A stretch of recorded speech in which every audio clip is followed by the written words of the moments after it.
Hello, hello everyone. Welcome to episode 4 of Magic is Real. This is a series of talks I've been doing in the last couple weeks about ways that magic has shown up for me in my own life. I am doing this in part because I am currently enrolling for the autumn 2020 round of Myths and Magic, Changing Your Life Through Story, which is, hi Morgana, welcome, which is the 4-week course that I teach on narrative magic and using archetype and character for the purpose of personal transformation. So hi Gabrielle, welcome. So today, in this particular segment, I'm going to talk about the time that I accidentally called in my higher self, or what is also known in some magical traditions as the holy guardian angel. It's like the etheric, sort of platonic ideal, like the soul level self that is always present on that spiritual plane, right? Like that real soul level knowing. We come down into this body, right? Our soul becomes embodied, and in our human body we take on all of this conditioning and programming over our lifetimes, right?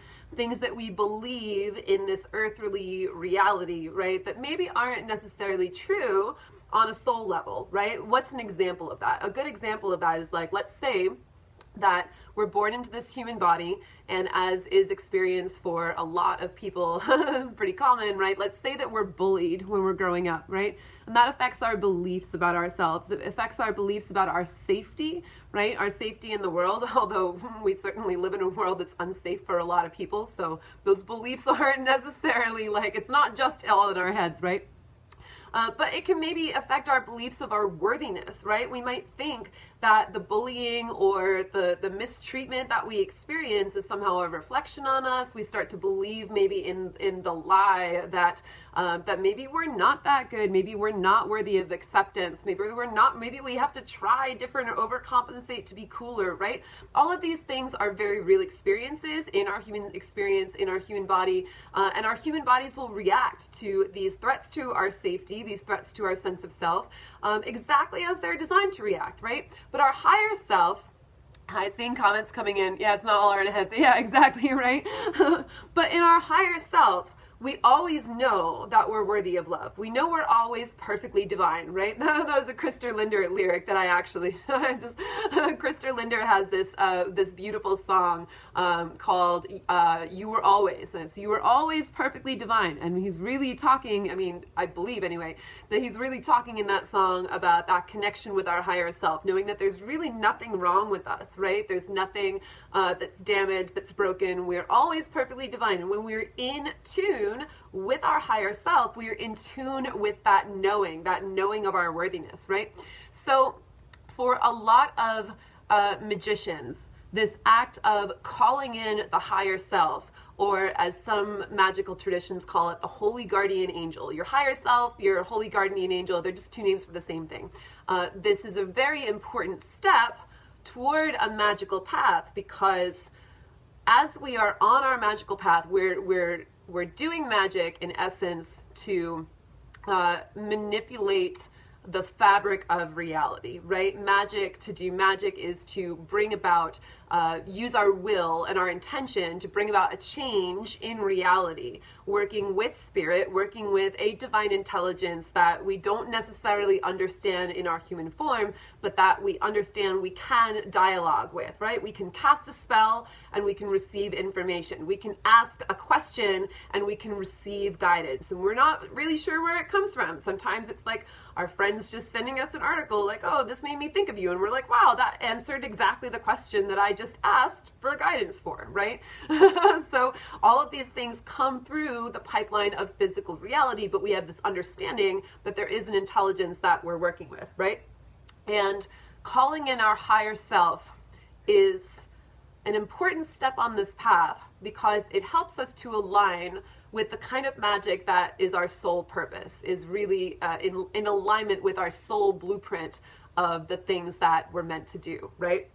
rather than just using magic to sort of manipulate petty circumstances around us, right?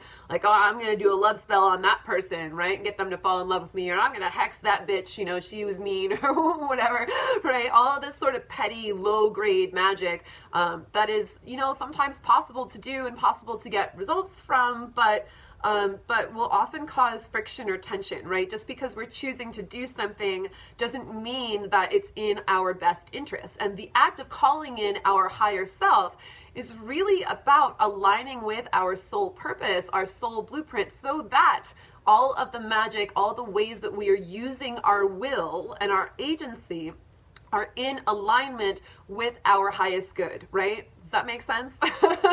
When we call in our higher self, we really have this, we start to get this understanding of what kind of ways of using our power, our will, our agency, and our creative freedom are really in alignment with the thing that is going to be best for us, right? So a lot of magicians, I'm seeing some comments come in. Nice. Darren, maybe it is a sign, right? If this is calling to you, you know, let me know. We start the Myths and Magic course this Sunday. So I've been going live to kind of let people know about some stories for me that are about how magic really transformed me for, you know, in my own life, right? How this has worked, how this has shown up for me.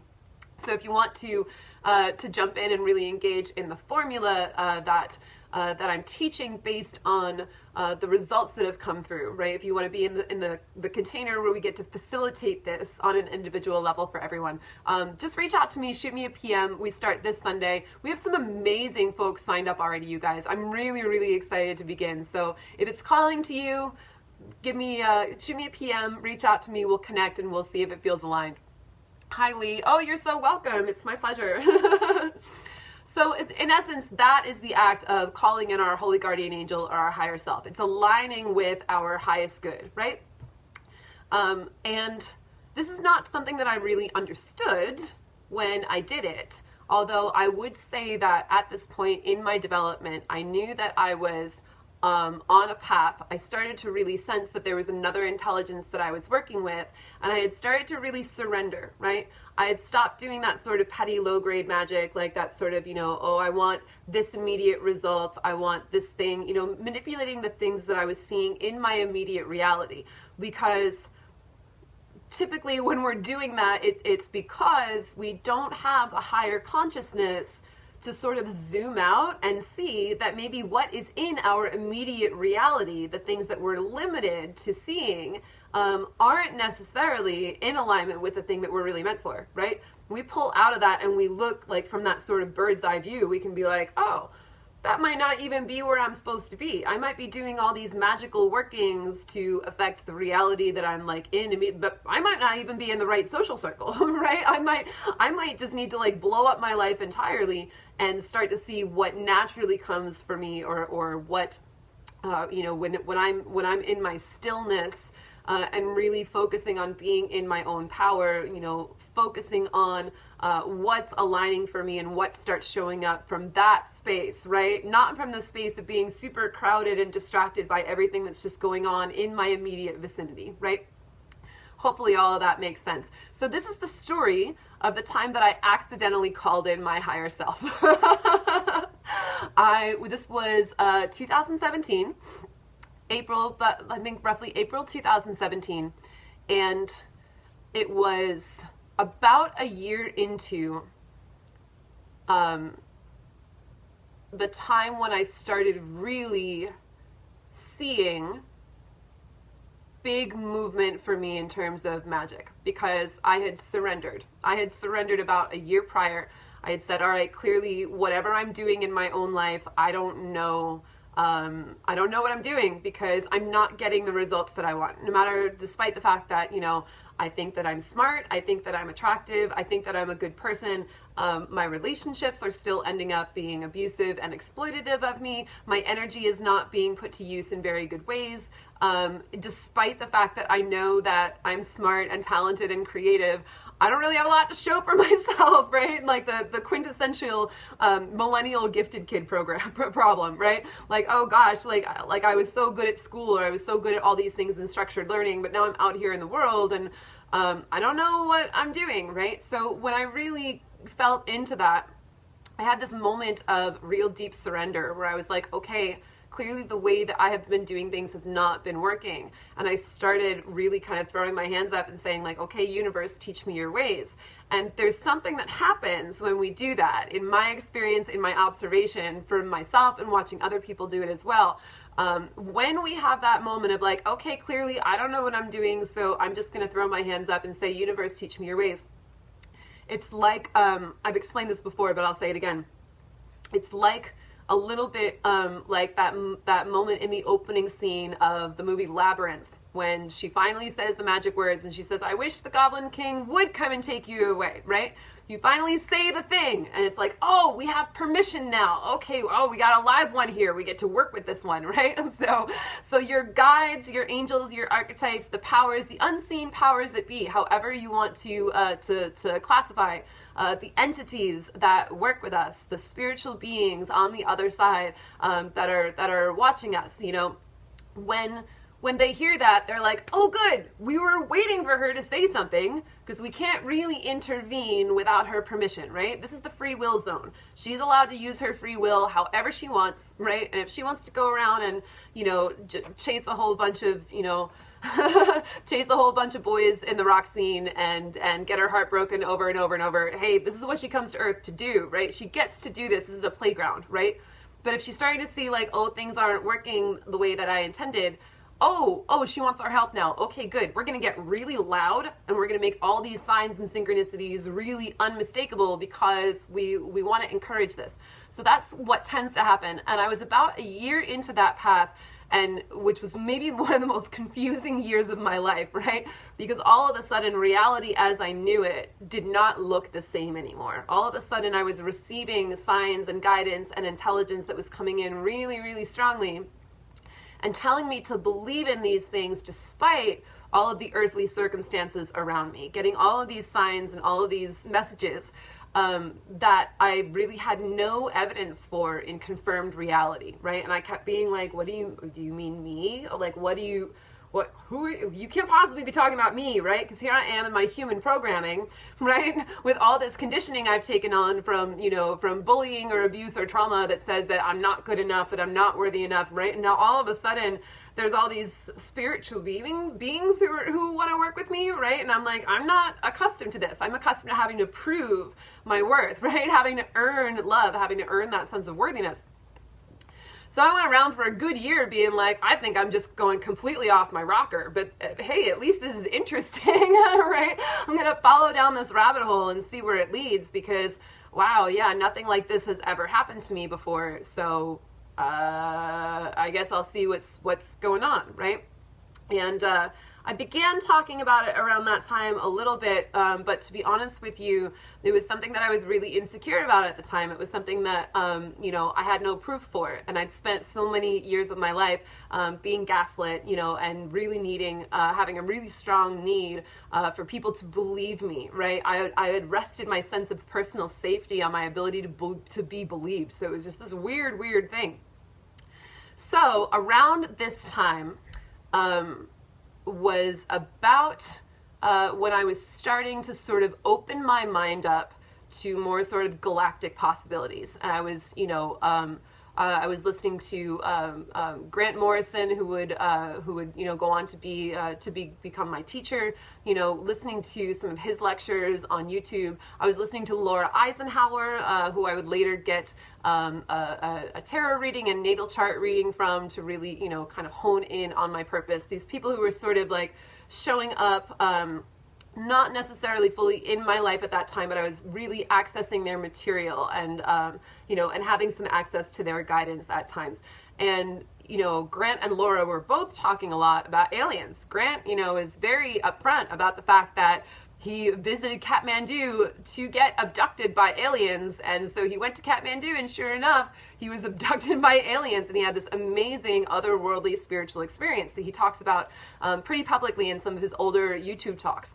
Laura Eisenhower talks all about, this galactic ascension and the beings, whether for better or for worse, right, for good or for evil, who are working, in conjunction with this planet, right, and this idea of these dimensions collapsing in on one another, and some things that I still don't even really fully understand. I don't necessarily know that I need to. I'm not sure that that's part of what I'm here to teach, but I always keep an open mind about all of that, right? But I was really like kind of immersing myself in this material because I'm like, wow, none of this makes sense to me. I don't understand any of it, but I feel some sort of resonance there, right? I feel some sort of like, whatever this thing is about aliens, I don't know. I just keep hearing more about it, and I can't deny that all these messages are like showing up, right?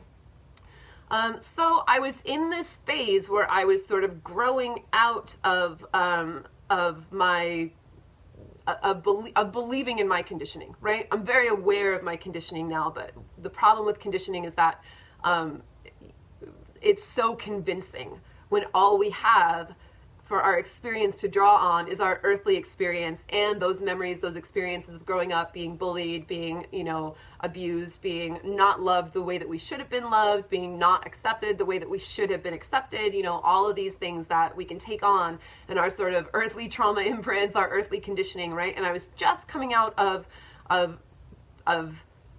the belief that that was all that there is, right? The belief that that is the thing that feels real and feels true, and that any connection to any sort of higher divinity is, I'm just going to be made fun of for that, right? So I was sort of insecure coming out of that, but I was at that point where I was ready.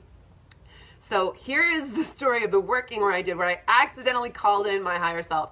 I was listening to some Laura Eisenhower talks on the way down to San Diego to do this working with a group of women that I was involved with at the time. There were 5 of us, and we would meet about once a month, and we would take turns on who was leading the working. So I went down to San Diego, and the woman who was leading the working in our group for that particular month was instructing us on how to do this sort of mini vision board. It's like a mini vision board for just like one singular intention. So we had a bunch of magazines all laid out, and the idea was we're going to get together and we're each going to choose an intention, right? We're each going to choose something that we want to call in and say like the next 2-3 months, right? And sort of like if a vision board is for your overall life, this is sort of like a mini vision board just for one thing that you want to call in. You want to focus on this one thing. So I'm like, well, what's something I can manifest in like the next 2-3 months? I'm like, well, I guess self-love. I guess I'm working on self-love, right? If I'm coming out of like all of that conditioning that taught me that I wasn't worthy of love, like I want to call in self-love in order to anchor in that vibration. And if I fall in love with myself, then, my internal reality will start to inform my external reality, and I'll experience more love and acceptance from others as well, right? That's kind of how it works formulaically, right? So that was my intention. And we're going around the circle, and everyone's stating their intentions, and I'm looking at this pile of magazines, and I'm like, ooh, like there's this one magazine with this back cover that has this gorgeous, gorgeous, full back cover photo on it. And it was a guide for like this Shambhala retreat resort in Australia with these big crystals. And the picture on the cover, the back cover, was this girl, this blonde girl in a white dress with her arms extended out like this, and she's touching 2 halves of this giant, like taller than she is, this giant amethyst geode that's been split in 2, right? So it's been cut in 2, and they're separated here like this, and she's touching both of them, blonde girl in a white dress touching these purple crystals. And I just keep looking at it, I'm just so drawn to it. I'm like, I want that one. I want that. And I don't want to be too eager. I'm like, because I'm still thinking, I'm like, I bet everybody wants that one, right? As soon as we go for the magazines, right? Like everyone's going to reach for that one, right? Because I'm so drawn to it that I just assume that everyone is going to be drawn to it, right? So funny how that happens when we think that like the thing that we're meant for, we feel like is so obvious to everyone, but really it's just for us. So sure enough, we start digging into the magazine so that we can cut out the pictures to make this little mini vision board for the intention that we want to manifest. And nobody else reaches for the magazine, so I reach for it, right? And I cut out the back cover, and I'm like, okay, well, this is going to be part of it. Now I feel this resonance because it's this girl, you know, on the earth, and she's touching these two giant purple crystals, these two halves of this giant purple geode. And I felt like I was like, oh, that's like me. I'm here in this earthly experience, and my job is to like unite the two polarities, right? Like I was on the whole twin flame path, Heroes Gamos thing.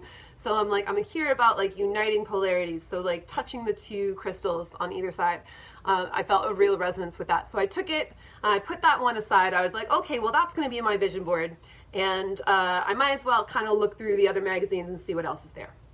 The next magazine that I pick up, I immediately flip it open, and the very first thing that I flip to, and I'll show you this, I brought my little vision board here, I'm going to show it to you in a second. The very first thing that I flip to, it's a perfume ad, right? It's one of those ones that it's like got the little fold with the little perfume in it, so it sticks out, right? So it's just, I open it and it's right there. And it's an ad for Thierry Muglier's perfume Alien, which of course immediately catches my attention because I've been listening on the way down in the car to all these talks about aliens, right? So it's called Alien, first of all. So I'm like, whoa, that gets my attention. And the photo, the picture, the image that goes along with this ad is a picture of a blonde girl in a white dress with her arms outstretched like this.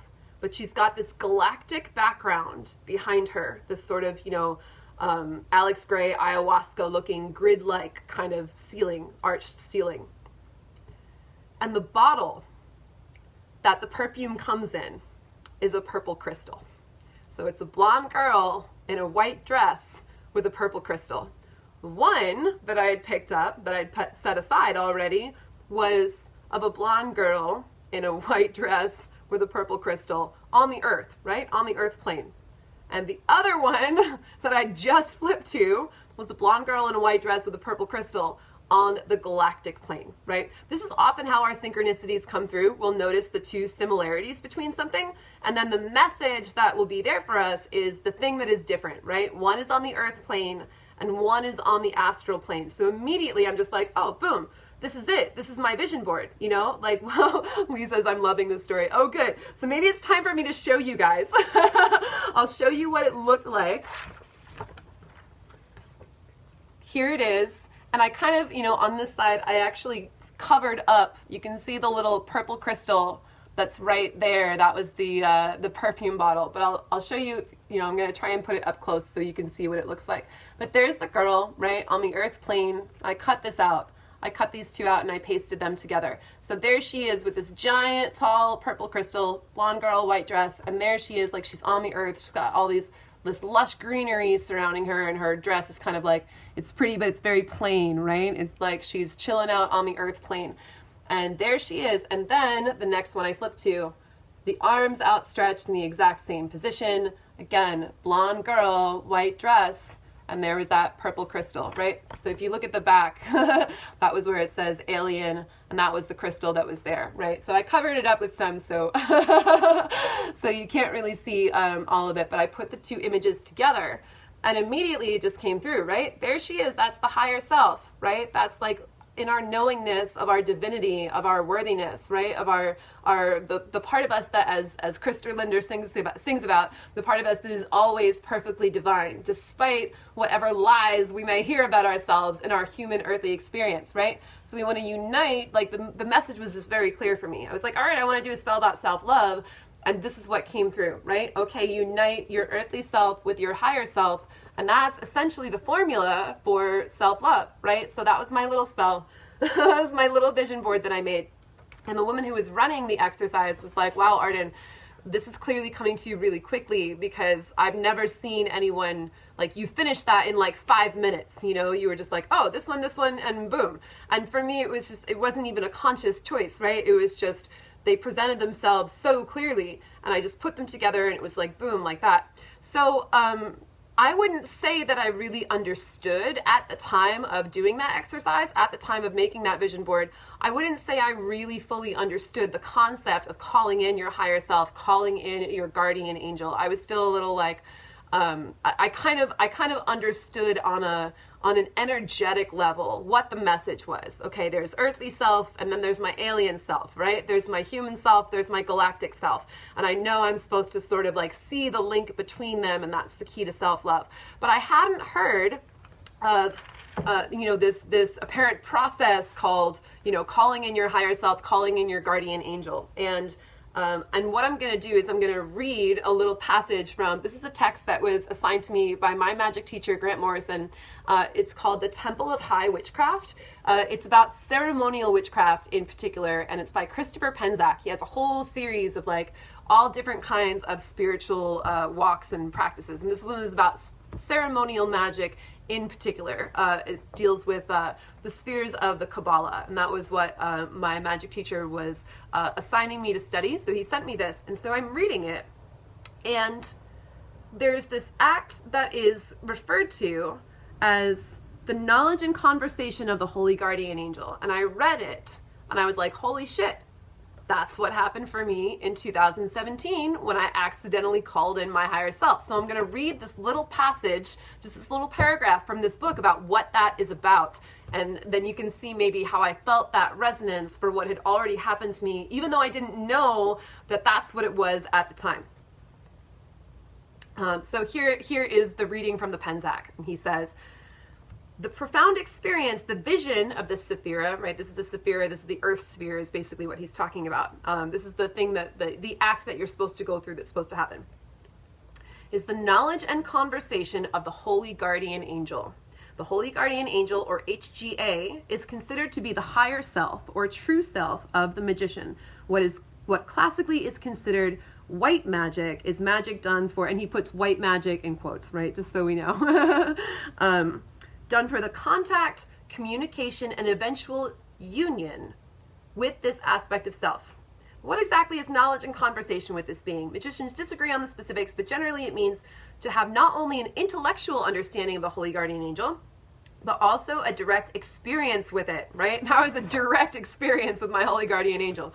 Just reaching down and be like, Arden, I'm right here, right? Just do the thing.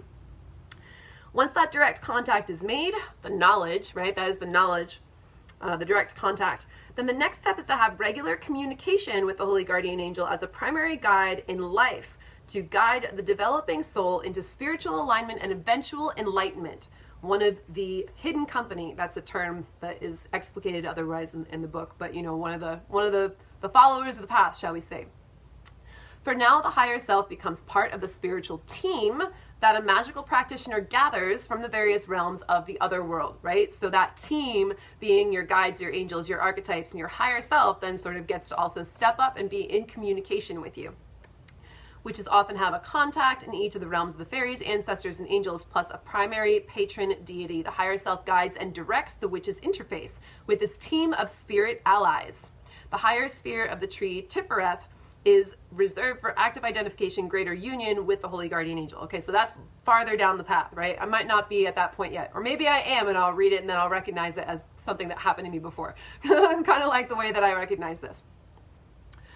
How do you receive this vision? It's different for everybody. It might be an intuitive experience. I know quite a few people, this is Christopher Penczak again, I know quite a few people who are very developed spiritually, but are not necessarily from a witchcraft or ceremonial magic background.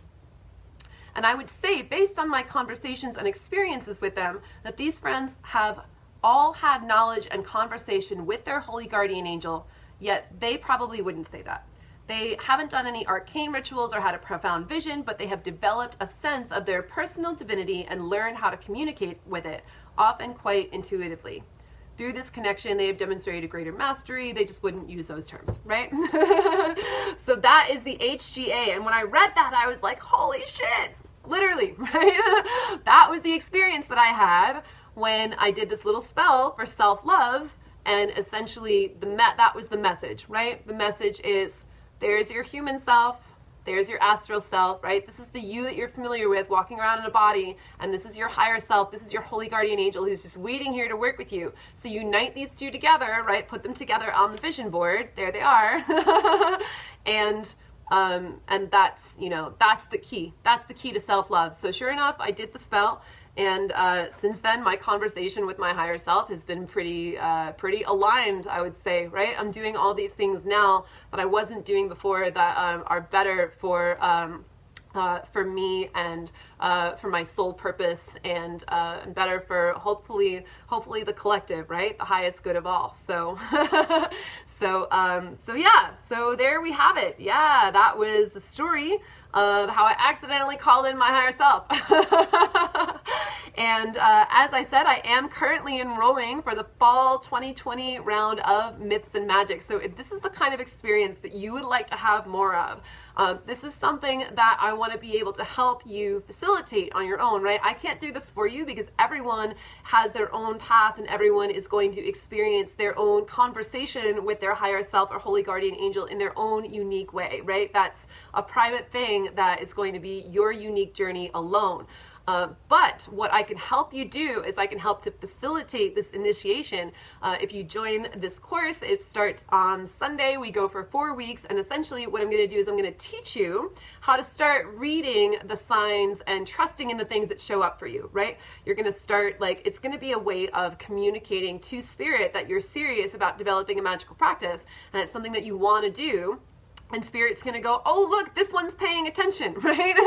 This one says that she or he or they want more magic in their lives. So we're going to start interacting on that level. And I'm going to be here as your facilitator to help you to recognize those signs and strengthen that dialogue and connection, right?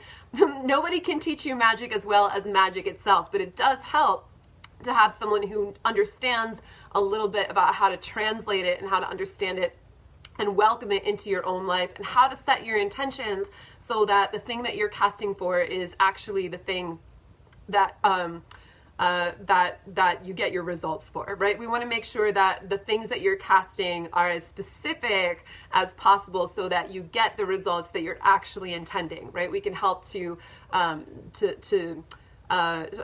minimize any discrepancy between the thing that it is that you're really, really wanting to manifest and the thing that you're casting for, the thing that you're, the way that you're bringing that intention into your life. So if you're interested, go ahead and shoot me a PM, and we'll get you all signed up. We begin this Sunday. There's amazing, amazing folks in the container already, and I'm really excited to get started. And again, it is about using the power of storytelling, the power of narrative magic, and the power of archetype, calling in archetype in order to facilitate personal transformation and growth, and learn how to manifest the kind of reality that you want to see in your own world by aligning with the stories that you want to tell, giving yourselves permission, right, to embody those stories, to embody those archetypes so that you can see that transformation begin to happen around you in the world externally. And I will say for myself, certainly, I have seen a lot of changes in my external world since spring 2017 when I called in my higher self, right? And I've been much better prepared to deal with also the changes in the world that, maybe didn't have anything to do with me either, right? I'm so grateful that I did this work before all that, all the craziness of 2020 hit, because I've been able to stay in communion with my higher self and really kind of ride the waves out and make the steps that I need to make in order to show up as my best self as much as possible. So yeah, go ahead and reach out to me if this sounds like something that you're interested in. It is $700 if you are a first-time member, and it is $500 if you are an alumni who's returning. I'm also this round doing a discount. It's going to be $500 for anyone who has taken the repatterning project before. Whether you just graduated this past round from the summer round, summer 2020, or you just took it in the past, anytime between 2018 and now, you are absolutely welcome to join this container for the discounted price of $500, especially since it's a pandemic, right? So thank you guys so much. And also, if you need payment plans, if there's, we can talk, right? Reach out to me and we'll talk about how to make it work for you. So thank you guys so much. Thanks for tuning in. Thanks for watching. I hope this was fun. And yeah, reach out to me if you're interested, and I'll see you again. I'm going to go live live again with one of these on Friday. So we'll have one, maybe two more episodes. So stay tuned for more stories about how magic is real, because it sure is. Bye, everybody.